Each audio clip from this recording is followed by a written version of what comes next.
Hello everyone. तो इस chapter का जो लास्ट लेक्चर था ना, उसमें हम लोगों ने रॉल्स लॉ के बारे में कंसीडर किया था। आज जो है हम लोग डिस्कशन करेंगे ideal and non ideal solution के बारे में।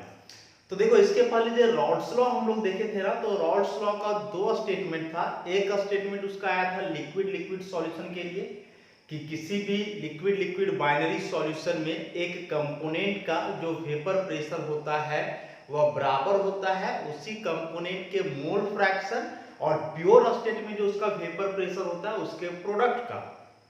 और दूसरा स्टेटमेंट इसका हम लोग देखे थे सॉलिड इन लिक्विड सॉल्यूशन के लिए, और उसका स्टेटमेंट क्या था कि the relative lowering in the vapour pressure of a solution containing non volatile solute is equal to the mole fraction of solute. कि यदि किसी प्योर सॉल्वेंट में नॉन वोलेटाइल सॉल्यूट मिला दिया जाए तो जो सॉल्यूशन बनेगा उसका वेपर प्रेशर प्योर सॉल्वेंट के तुलना में कम होगा, और जितना कम होगा मतलब रिलेटिव लोअरिंग वह बराबर होता है उस सॉल्यूट के मोल फ्रैक्शन का। तो ये दो स्टेटमेंट हम लोग जो है ना देखे थे। तो वही रॉल्स लॉ के आधार पे ही आगे सॉल्यूशन का क्लासिफिकेशन है आइडियल और नॉन आइडियल सॉल्यूशन।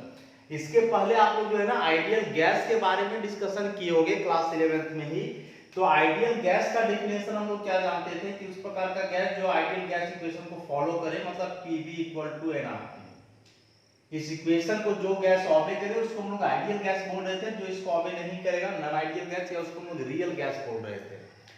तो जैसे यहाँ आइडियल गैस में था ना कि इस इक्वेशन को फॉलो करेगा तो आइडियल गैस, उसी प्रकार से आइडियल इक्वेशन होता है, आइडियल सॉल्यूशन होता है। तो आइडियल सॉल्यूशन कहने का मतलब कि वैसे सॉल्यूशन जो रॉल्स लॉ को ऑबे करे, नहीं, the solution which obey Rawls law over the entire range of concentration, मतलब उस सॉल्यूशन का कंसंट्रेशन बढ़ाओ या घटाओ पूरे कंसंट्रेशन रेंज तक वह रॉल्स लॉ को ऑबे करेगा, तो वैसे सॉल्यूशन को हम लोग बोलेंगे आइडियल सॉल्यूशन। तो जैसे मान लो कि कोई सॉल्यूशन जो है वह बनाया गया है दो कंपोनेंट को मिलाकर के ए और बी, ए और बी को मिलाकर के बनाया गया है एक सॉल्यूशन। अब यह सॉल्यूशन आइडियल कब होगा, तो उसके लिए कंडीशन क्या बताया कि यह रॉल्स लॉ को ऑबे करेगा। तो रॉल्स लॉ को ऑबे करेगा इसका मतलब क्या हुआ कि Pa इक्वल होगा Pa0 इंटू XA का, और सेम टाइप में Pb इक्वल होगा Pb0 इंटू XB का। यही रॉल्स लॉ का स्टेटमेंट था कि the partial vapour pressure of a component of a binary solution of two volatile liquids is equal to the product of its mole fraction in the solution and vapour pressure in the pure state. तो Raoult's law obey करने का मतलब यही हुआ कि प्रत्येक component का partial vapour pressure इस इक्वेशन को जो है सैटिस्फाई करना चाहिए। दूसरा बात कि जो आइडियल सॉल्यूशन है इसके फीचर्स क्या हैं, ये किस प्रकार के कंपोनेंट से मिलके बनते हैं। तो आइडियल सॉल्यूशन का जो पहला फीचर है वह यह है कि आइडियल सॉल्यूशन वैसे दो कंपोनेंट्स को मिला करके बनाए जाते हैं जिनका मॉलिक्यूलर साइज ऑलमोस्ट सेम हो, मतलब मॉलिक्यूल का साइज लगभग बराबर हो, और इंटरमॉलिक्यूलर इंटरैक्शन भी जो है सेम स्ट्रेंथ का हो। कहने का मतलब कि A और B मिला के आप सॉल्यूशन बनाए तो यदि A के मॉलिक्यूल का साइज इतना बड़ा है तो B के मॉलिक्यूल का साइज भी इसी रेंज में होना चाहिए। पूरा बराबर हो ऐसा जरूरी नहीं है, लेकिन कंपेरेबल होना चाहिए, तब निर्माण होता है किसका, आइडियल सॉल्यूशन का। अगला बात क्या बोले कि स्ट्रेंथ इसमें सेम होना चाहिए। सेम होने का मतलब देखो A और B जो है मिला के सॉल्यूशन बना, तो A अभी एक अलग लिक्विड है तो इसके मॉलिक्यूल के बीच ऐसा बॉन्ड बना रहेगा, B अलग लिक्विड है तो इसके मॉलिक्यूल के बीच ऐसा बॉन्ड बना हुआ रहेगा। अब इस A मॉलिक्यूल के बीच जो बॉन्ड है और B मॉलिक्यूल के बीच जो बॉन्ड है ये दोनों होना चाहिए सेम स्ट्रेंथ का, माने इस बॉन्ड का मजबूती जो है ना सेम होना चाहिए। उसके बाद जब ये दोनों मिला करके फिर सॉल्यूशन बनाओगे तो सॉल्यूशन बनेगा AB, तो इसमें बॉन्ड रहेगा किसके किसके बीच, A और B के बीच, ऐसा। तो यहां जो बॉन्ड बनेगा इसका भी स्ट्रेंथ वही होगा जो स्ट्रेंथ ये दोनों बॉन्ड का है, ऐसा AB करके ऐसा दो बनेगा इस प्रकार से। तो an ideal solution is formed by the mixing of two liquids whose molecular size are comparable and the intermolecular interaction are also of same strength. मतलब दो लिक्विड है तो दोनों का इंटरमॉलिक्यूलर इंटरेक्शन जो है सेम स्ट्रेंथ का होगा। पहला फीचर इसका हुआ। दूसरा फीचर इसका वही बात कि रॉड्स लॉ को ऑबे करेगा, मतलब इस इक्वेशन को सेटिस्फाई करेगा। और इस इक्वेशन को सेटिस्फाई करने का मतलब इसके लिए ग्राफ बनाए थे हम लोग आइडियल सॉल्यूशन के लिए। कुछ इस टाइप का ग्राफ था।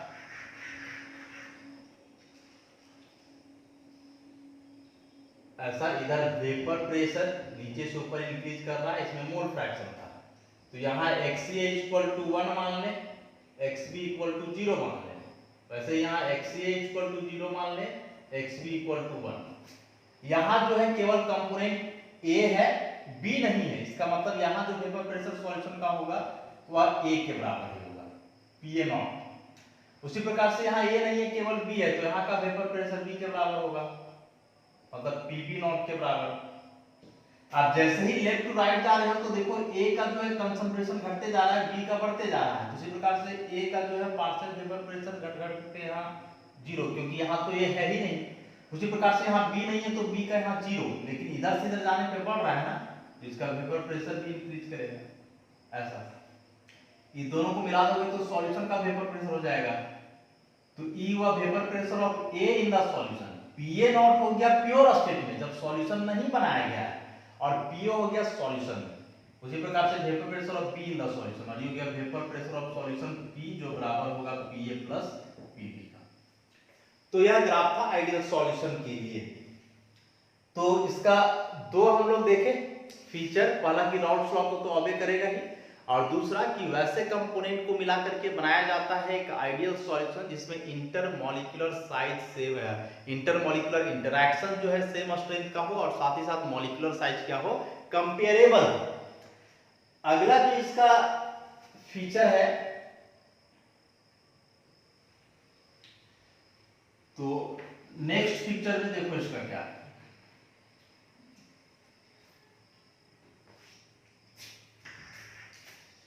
पहला फीचर में तो बता दिए कि रॉल्स लॉ को ऑबे करेगा, ऑबे रॉल्स लॉ। ऐसा इसका मतलब हुआ कि PA इक्वल टू हो जाएगा PA not into XA and PB equal हो जाएगा PB नॉट इंटू XB। और दूसरा क्या बताया कि मॉलिक्यूलर साइज कंपेरेबल होगा, मॉलिक्यूलर साइज कंपेरेबल होना चाहिए। उसके बाद जो इंटरमॉलिक्यूलर इंटरेक्शन जो है वो जो है कंपेरेबल स्ट्रेंथ का होना चाहिए, या सेम स्ट्रेंथ का बोला जाए, सेम स्ट्रेंथ का होना चाहिए। तीसरा फीचर इसका heat change on mixing is equal to 0, is equal to 0, मतलब delta H mix equal to 0।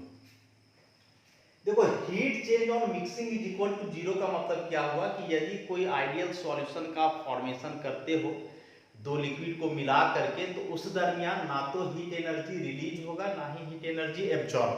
यदि हीट एनर्जी एब्जॉर्ब होता तो डेल्टा H पॉजिटिव आता, और यदि हीट एनर्जी रिलीज होता तो उस केस में डेल्टा H नेगेटिव आता। यहाँ डेल्टा H 0 लिखा हुआ है, इसका मतलब कि आइडियल सॉल्यूशन का फॉर्मेशन के दरमियान ना तो हीट एनर्जी एब्जॉर्ब होगा और ना ही हीट एनर्जी रिलीज होगा। तो ऐसा क्यों होता है, तो देखो रीजन क्या है। अभी क्या बताया हम कि आइडियल सॉल्यूशन वैसे दो लिक्विड कंपोनेंट को मिला के बनाया जाता है जिसका इंटरमॉलिक्यूलर अट्रैक्शन जो है सेम स्ट्रेंथ का होता है। मतलब ऐसे बताए कि AA प्लस BB तो सॉल्यूशन बना AB, तो AB ऐसा दो मॉलिक्यूल मान लो। और फिर क्या होता है कि जितना भी बॉन्ड बना है सबका स्ट्रेंथ सेम होगा, ऐसा सेम स्ट्रेंथ, माने बॉन्ड का मजबूती जो है ना सब इक्वल है, बराबर है।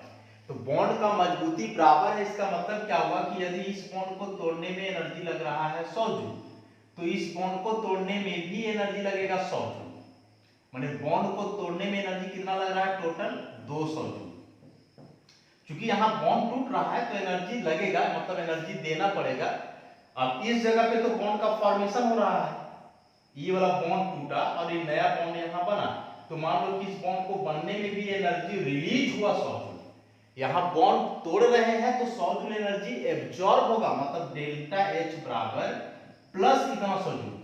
और यहाँ बॉन्ड का फॉर्मेशन हो रहा है तो यहाँ एनर्जी रिलीज होगा, और चूंकि इस बॉन्ड का भी स्ट्रेंथ यही बॉन्ड के स्ट्रेंथ के बराबर है तो यहाँ भी उतना ही एनर्जी रिलीज होगा। तो यहाँ डेल्टा H निकालें तो 100 जूल इसका, 100 जूल इसका, यहाँ भी 200 जूल होगा, लेकिन यहाँ होगा माइनस में। ऐसा तो ये दोनों बॉन्ड को तोड़ने में एनर्जी लगा 200 जूल, बॉन्ड जब बना तो एनर्जी रिलीज भी हुआ 200 जूल। अब दोनों को जरा जोड़ दो, इसको मान लो 1, इसको मान लो 2, ऐसा डेल्टा H2। आप दोनों को जोड़ दो, ये हमारा माइनस 200 जूल, तो जोड़ने के बाद कितना आता है, देखो 0 जूल आ जाएगा डेल्टा H का। तो इसका मतलब यही हुआ कि जब आइडियल सॉल्यूशन का फॉर्मेशन हम लोग करते हैं तो प्योर लिक्विड कंपोनेंट के मॉलिक्यूल के बीच जो बॉन्ड होता है ना, उस बॉन्ड को तोड़ने में जितना एनर्जी लगता है उतना ही एनर्जी रिलीज होता है बॉन्ड फॉर्मेशन के बाद।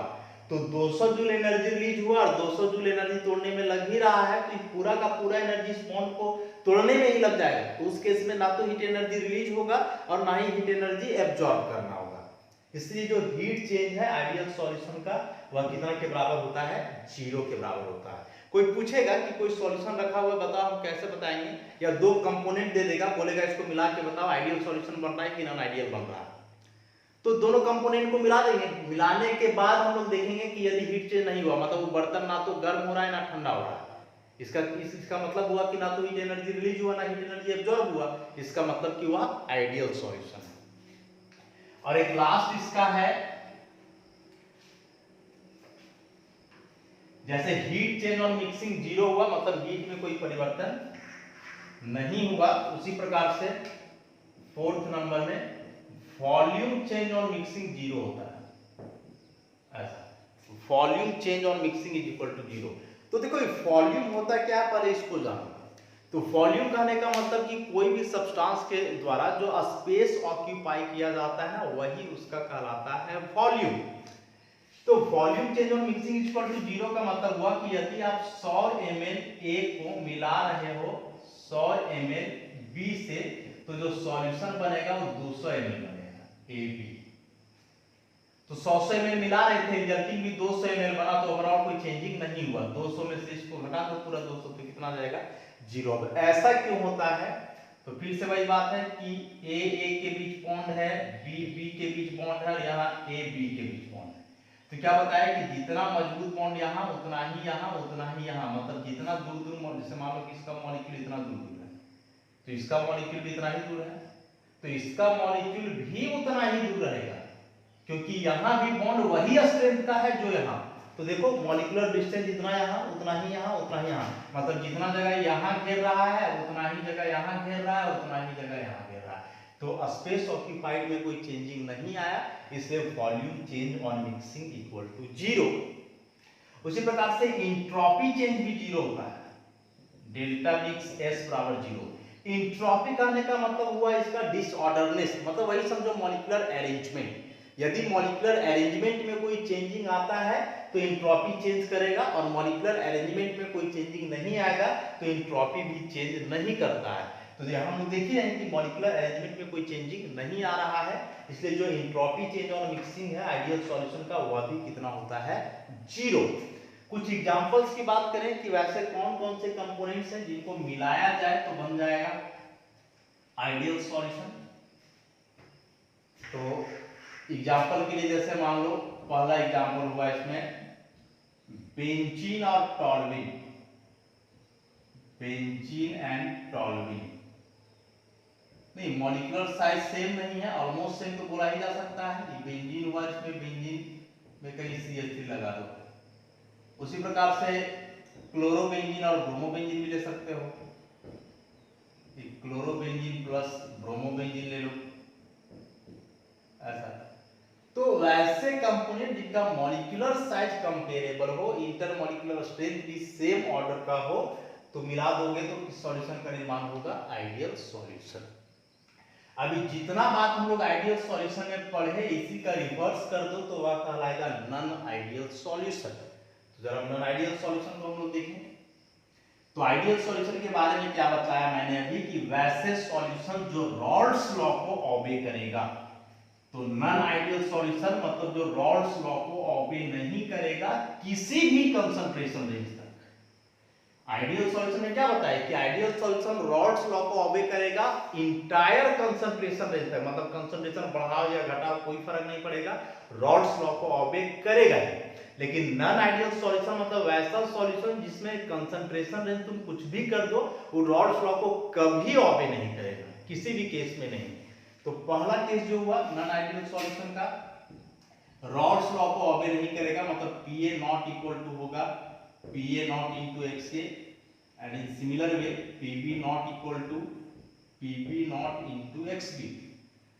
दूसरा कि इसमें मॉलिक्यूलर साइज भी जो है मॉलिक्यूलर साइज डिफरेंट होगा, बहुत ज्यादा अंतर रहेगा, कोई मॉलिक्यूल बहुत छोटा तो अगला बहुत बड़ा। इंटरमॉलिक्यूलर स्ट्रेंथ भी जो है या इंटरमॉलिक्यूलर इंटरैक्शन बोलो, इंटरैक्शन वो भी जो है डिफरेंट स्ट्रेंथ का होगा, डिफरेंट स्ट्रेंथ का होगा। डिफरेंट स्ट्रेंथ होने का मतलब हुआ कि जैसे AA प्लस BB से बना AB, ऐसा। जो तीन टाइप का बॉन्ड दिख रहा है ना, A मॉलिक्यूल के बीच का बॉन्ड, B मॉलिक्यूल के बीच का बॉन्ड और A और B मॉलिक्यूल के बीच का बॉन्ड, तो ये तीनों बॉन्ड का स्ट्रेंथ अलग अलग होगा। अलग अलग होगा मतलब इस बॉन्ड को तोड़ने में एनर्जी 100 जूल लगा, हो सकता है इसमें 130 जूल लगे, यहाँ कुछ और एनर्जी रिलीज हो, तो अलग अलग स्ट्रेंथ का बॉन्ड होगा तीनों केस में। तीसरा बात कि हीट चेंज ऑन मिक्सिंग होगा जीरो नहीं होगा, ऐसा। Heat change on mixing zero नहीं होगा, इसका मतलब हुआ कि जब इस टाइप के सॉल्यूशन को तुम बनाओगे नॉन आइडियल सॉल्यूशन को, तो इस केस में या तो हीट एनर्जी एब्जॉर्ब होगा या फिर हीट एनर्जी रिलीज होगा, जीरो नहीं होगा। और एक लास्ट केस इसमें है कि जो वॉल्यूम चेंज ऑन मिक्सिंग है ये भी जीरो के बराबर नहीं होगा। और इस सारा जो है जीरो के बराबर नहीं हो रहा है, इसका एक ही कारण है कि जो इंटरमॉलिक्यूलर इंटरैक्शन है वह डिफरेंट स्ट्रेंथ का है, और यही डिफरेंट स्ट्रेंथ होने के चलते ना तो इसका heat change on mixing zero हो पा रहा है और ना ही volume change on mixing zero हो पा रहा है। यहाँ बताया कि इस केस में या तो हीट एनर्जी रिलीज होगा या एब्जॉर्ब होगा, यहाँ या तो वॉल्यूम बढ़ जाएगा या तो वॉल्यूम घट जाएगा, डिक्रीज कर जाएगा। उसी प्रकार से एंट्रोपी चेंज में भी हो सकता है, delta mix S not equal to zero, entropy भी जो है सो चेंज कर जाएगा, मतलब मॉलिक्यूलर अरेंजमेंट जो है वह बदल जाएगा। तो अब देखो इसमें जैसे बता रहे हैं कि जीरो के बराबर नहीं होगा, यहाँ इसके बराबर नहीं होगा, तो बराबर नहीं होने का मतलब हुआ कि अब दो बातें हो सकती है। बराबर नहीं होने का क्या मतलब हुआ कि अब दो बातें हो सकती हैं। दो बातें करने का मतलब कि या तो Pa इससे ज्यादा होगा, पहला केस, या दूसरा केस कि E जो है इससे कम होगा। उसी प्रकार से कि डेल्टा मिक्स H जो है जीरो के बराबर नहीं होगा, तो जीरो के बराबर नहीं होगा तो दो केस, या तो जीरो से बड़ा होगा मतलब पॉजिटिव हो सकता है, या तो जीरो से कम होगा मतलब नेगेटिव हो सकता है। उसी प्रकार से वॉल्यूम चेंज वाला बात है कि जीरो से बड़ा हो सकता है मतलब वॉल्यूम बढ़ जाए, या फिर दूसरा केस की इससे कम वॉल्यूम घट जाए, और लास्ट में इसमें भी वही बात है कि ये भी जो है तो बढ़ सकता है और घट सकता है। तो इस तरह से हम लोग क्या देख रहे हैं कि नॉन आइडियल सॉल्यूशन में जो है ना आगे हम लोग का दो केसेस आने वाला है कि इस केस में या तो बताया कि सब जीरो से कम भी हो सकता है, जीरो से ज्यादा भी हो सकता है, मतलब नॉन आइडियल सॉल्यूशन का जो है आगे दो केस होगा।